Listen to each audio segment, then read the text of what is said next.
من أكثر شعوب العالم كرما وسخاء؟ من أكثرها بخلا؟ ما هي الدول التي تتصدر بلدان العالم في حجم التبرعات وقدمت العون للمتضررين من الحروب ومن الكوارث الطبيعية؟ قبل أيام كشف استطلاع أجرته مؤسسة جالوب في أكثر من 140 دولة أن العراق احتل صدارة بلدان العالم كرما مع الأجانب والغرباء هذا العام، برغم من الصراعات والأزمات التي تعصف بالعراقيين. أما ليبيا فقد جاءت في المرتبة الثانية، والإمارات كانت أكثر دول منطقة الشرق الأوسط في حجم تبرعاتها.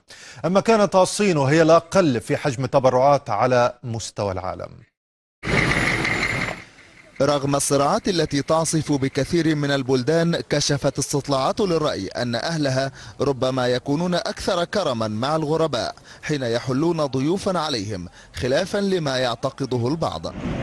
فالعراق الذي يواجه أزمات ومعارك طاحنة لتحرير أراضيه من قبضة داعش تصدر قائمة البلدان الأكثر كرما مع الأجانب في العالم خلال هذا العام، وفقا لاستطلاع عالمي أجرته مؤسسة جالوب العريقة. الاستطلاع الذي أجري في 140 دولة أظهر أن العراقيين للعام الثاني هم الأكرم مع الأجانب بنسبة تجاوزت 80%. الاستطلاع أظهر أن 8 من بين كل 10 عراقيين ساعدوا خلال الشهر الماضي شخصا لا يعرفونه.